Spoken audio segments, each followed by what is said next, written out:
Okay, so in chapter 8, we're going to talk about the 3 types of businesses. So this is not all of chapter 8, this is just an overview of the 3 types of businesses. So, business organizations. First is a sole proprietorship. Sole, S-O-L-E, means one. So sole proprietorship has just one owner. Okay? There's a partnership. As the name implies, it's a partnership. So there's more than one owner. 2 or more owners, but generally still a small business. Okay? Finally, there are corporations. Corporations are legally separate entities from their owners. So they're legally a separate organization, and they can legally be any size. Often they're larger corporations, but not always. Sometimes they're small corporations. So a corporation is a legal, separate organization from the owner, whereas these, as we're going to talk about, are legally attached to the owners. So, sole proprietorship, we'll start with that one. That's the simplest and most common type of business. The benefits, it's just one person. That's easier. You don't have to deal with other owners, people, shareholders or something that you're trying to work out and make agreements with and everything. Just one person runs everything, makes all the decisions. That one person receives all the benefits, the profits, the income. So that's great for that one person. And these are easy to start and easy to close down. In fact, there is no government paperwork needed to start a sole proprietorship. So let's suppose you have a hobby and you like building things with wood in your garage, and you start making birdhouses. If you make birdhouses and then go on Facebook Marketplace and sell your birdhouses, legally, that's a sole proprietorship. You don't have to tell the government anything about it until you pay taxes. We'll get to that. But you don't have to file any paperwork to open the business or anything like that. You just start selling your stuff, okay? If you go to the farmer's market and start selling, cupcakes you make at home or something like that, that would be a sole proprietorship. One person owns it, one person receives all the benefits. It's really easy to start. If you get tired of making your birdhouses or whatever and you want to stop, you just stop making your birdhouses. Easy to close down. There are some costs though. Everything has pros and cons. Nothing is perfect in this world, so there are some costs. That one person is responsible for all the decisions and all the debts. So it's easy to make decisions when it's all on you, but you also don't have the benefit of many people, partners, and stuff like that to share ideas with. I mean, obviously you can ask your friends, but you're still responsible for everything. You have something called unlimited liability. So let's suppose you are making birdhouses. You make a birdhouse, you sell it on Facebook Marketplace. Well, something's defective in your birdhouse, and somebody puts it in their backyard, and it falls apart, and it falls down, and kills this person's prized Shih Tzu dog or something like that. Okay, they're going to sue you for millions of dollars because you killed their prized dog. That's all on you. You own it, you're responsible for it. They can come after you personally and sue you for the damages. It is difficult to get startup money or expansion money. So if you go to the bank and say, I want to expand my birdhouse business, I want a loan, well, as far as they're concerned, your business isn't a corporation, it's just you. So you're just applying for a loan as yourself, not as a corporation. So it can be harder to get money, especially startup money. If you say, I want to start making birdhouses, banks aren't going to be anxious to give you a bunch of money to start a birdhouse business because they have no idea if your birdhouses are going to be any good. So you have no history with it. So it can be difficult to get that money. So you often have to just use your own money to start up or expand. And profits. When you make money, you sell those birdhouses on Facebook Marketplace or those cupcakes at the farmer's market, the profits are taxed at your personal income rate. Personal income rates are often higher than corporate rates, so you're going to pay more in taxes at this level when you're in a sole proprietorship. So why would somebody do a sole proprietorship if there are these costs like higher taxes and harder to get financing and stuff like that? Well, it's easy. Just start doing it. There's no legal fees, no dealing with the government or anything like that. You just do it. So sometimes people will still deal with these costs for those reasons. Taxes, here's how it works. I said it's taxed at your personal income rate. Let's say you have a job and you're making $50,000 a year. But again, your hobby is making things out of wood in your garage. So you start making some birdhouses. Let's say you make $2,000 selling birdhouses during the year. Well, from the government standpoint, the IRS is the Internal Revenue Service. That's the federal government's tax agency. They're going to look at you and think you made $52,000 that year. $50,000 at your regular job, $2,000 selling birdhouses. So you made $52,000 total, and you're going to pay taxes on that $52,000. So that's what I mean when I say profits from your business are taxed at your personal tax rate. They just become part of your income. Does that make sense? Now, I say that you sold $2,000, so you made $52,000. You can make what are called deductions. So you can deduct from this $2,000 expenses. Because let's suppose I go to the farmer's market or Facebook Marketplace or whatever, and I sell my birdhouse for $10. Did I make $10 profit on that birdhouse? No, because I had expenses. I had to buy the tools. I had to buy the wood, buy nails, all those sort of things. You can deduct those expenses because those aren't profit. They come off of your profit. So if you go to a small bakery in downtown Lakeland, you buy a $50 birthday cake. The owner, again, didn't make $50. They made a portion of that because they have to pay their rent, their electricity. They might have to pay employees. All of that is deductible. And it's deductible in a business downtown, just like it's deductible on a sole proprietorship. So you can take those expenses off and cut that down. Now, to be a sole proprietorship and have those deductions, the government says you have to be trying to make a real profit. The IRS sometimes will come in with people and say, well, that's not a real business, it's a hobby. So if the government says that you're not a real birdhouse maker, it's just a hobby, then you don't get the same deductions. They have to think you're trying to make a real profit. And there's some guidelines for that, but you don't need to know a lot about that right now. But generally, if you're trying to make money, it's considered a business, a sole proprietorship. Any questions on that? Okay. Same thing, again, example, Uber driver. Uber driver might get paid $2 a mile, takes someone 10 miles. They made $20, but again, they get to deduct the price of their car, the gas, those sorts of things. If you sold 2,000 birdhouses, maybe you spent $300 on wood, $50 on your Facebook ads, and maybe you even drove 150 miles back and forth to Home Depot to get the supplies. All of that is deductible, even that driving to get supplies. The federal government actually has a standard mileage deduction, which is 62.5 cents per mile. So you would figure out 150 miles times 62.5 cents per mile, you get to deduct $93.75.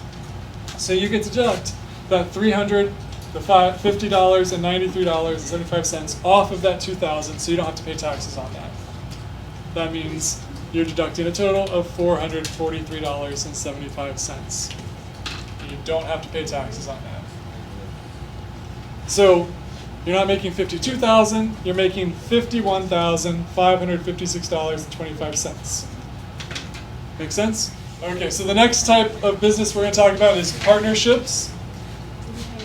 Benefits of a partnership: shared decision making and expertise. So you have a partner to work with. So let's suppose I have a hobby of making wood things in my garage, and I want to make birdhouses.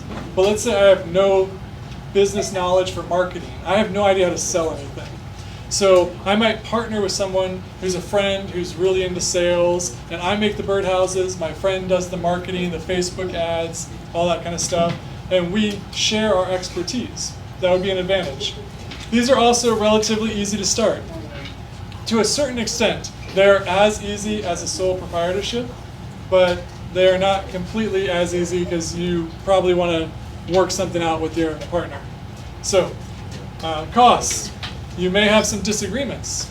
If you're working with a partner, is there a chance you're going to disagree? Yes. Yeah, obviously. Okay, so that's a cost. You must decide what to do when one person wants to leave or close down the business. So let's suppose I partner with a friend who's really into sales. We have this business, but then my partner gets transferred for his or her job to another state. they're going to leave. They're not going to be part of our business anymore. Well, what happens? Do I have to buy out their part of the business? You want to work that out ahead of time. You don't want to wait until the end to figure that out. So you need to decide that. They still have unlimited liability. In many ways, this is much like a sole proprietorship from the government standpoint. It's easy to start. The only difference is there's 2 or more of you. So if something goes wrong, let's say I make that birdhouse that's defective and kills someone's prize, show dog. Well, now not only am I personally liable, but my salesman friend is personally liable, and that person's going to get sued for my defective birdhouse. So unlimited liability. It's still difficult to get startup or expansion financing, just like a sole proprietorship.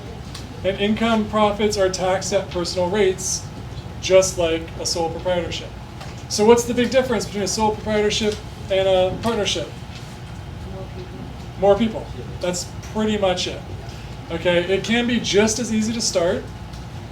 The only thing that you might want to do, which would be smart, is ahead of time kind of work out some of these things with your partner.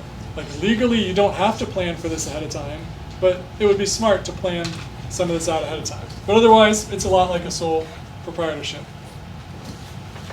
The third and final type of business we're going to talk about is corporations. These are much more complicated, and we'll get into that. So, the benefits of a corporation. It is a legal entity that is held responsible for its own decisions. So, it is a separate legal organization from you. Okay? It will be managed by a board of directors. So there are people who are responsible for the organization. The owners, or shareholders, if it's traded with stock, have what's called limited liability, which means that if let's say the birdhouse company becomes a corporation, now it's a legally separate organization. It doesn't matter if it's a big or small business. I can still make a corporation out of my garage. I can say, I'm going to incorporate my birdhouse business. But if I make a defective birdhouse and it kills someone's prize dog, then the company gets sued, not me. So my liability is limited to only what I've invested in the company. So let's say somebody sues the company and the company goes bankrupt and ends up closing down. What have I lost? I've lost my investment in the company. But they will not sue me personally and come after my house or anything like that. Does that make sense? Okay. So limited liability. My liability is limited to my investment that I might lose. Now it's a separate organization. It has a track record. It can be easier to get financing, especially after you've gone for a few years and been successful. You want to expand.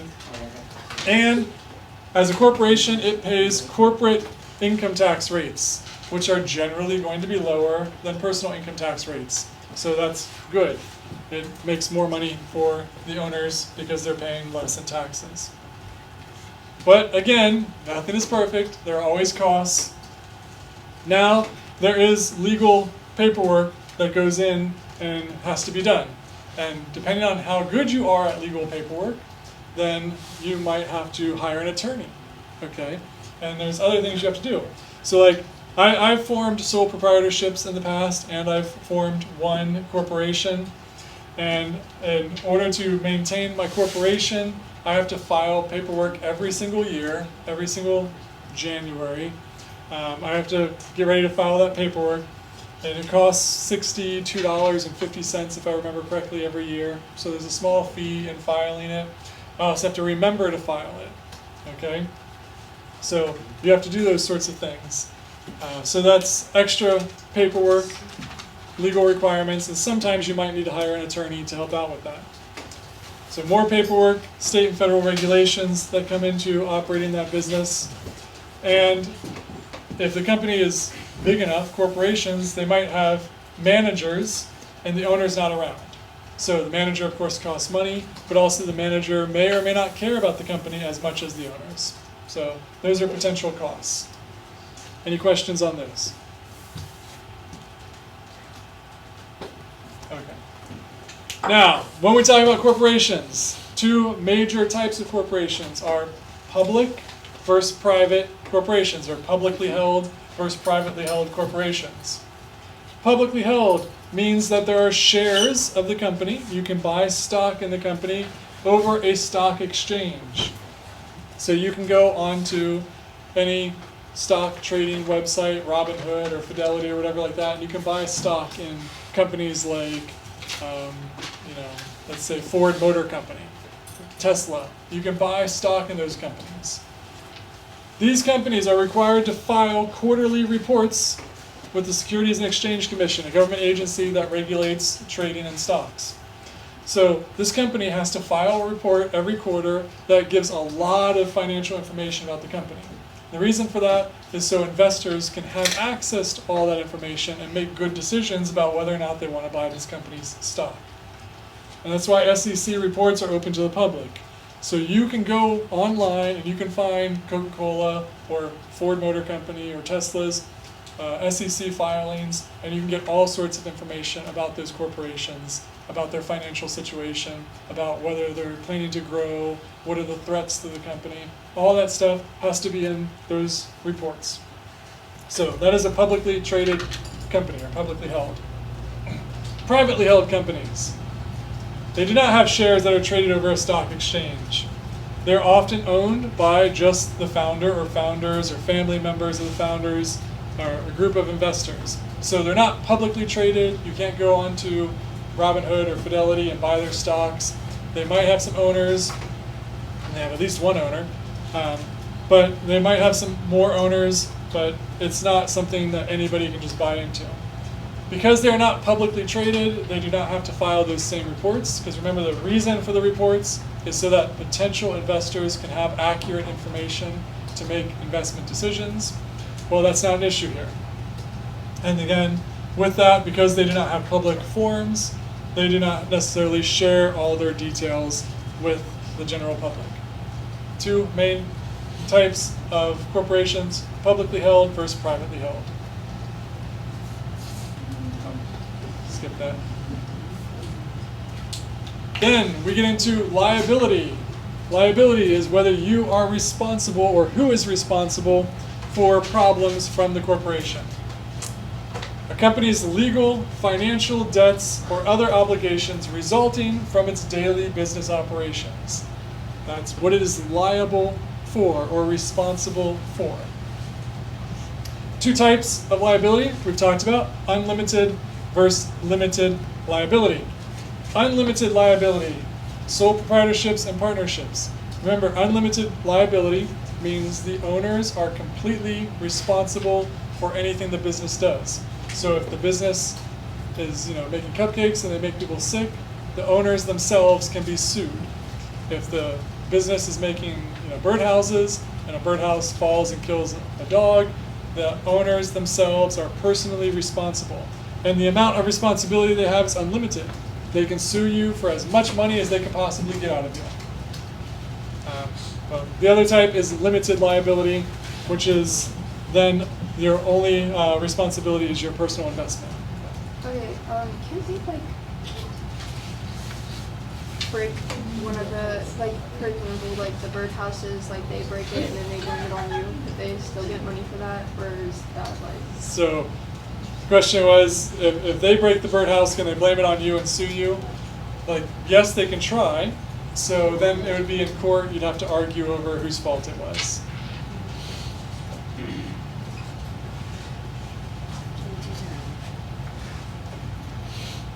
Did you guys ever hear about the famous McDonald's lawsuit about the woman who burned her legs with coffee? It's one of those where they argue. They argue about whose fault it was. Was it her fault for putting coffee in her lap, or was it their fault for giving crazy hot coffee? I think they should have warned her. Yeah. It doesn't say on the So cup what warning they did- hot coffee. Yeah. What I did is Limited. suing, the business, So not Okay. you. You're not, So in a corporation, basically. you have limited liability, which means they sue the business, not you. And the only thing you could lose is your investment in the company. So if the company ends up going bankrupt or something, you've lost your investment, but they can't come after you personally. Does that make sense? Okay. Now, for each type of business, you should be able to explain a major advantage it has over other types.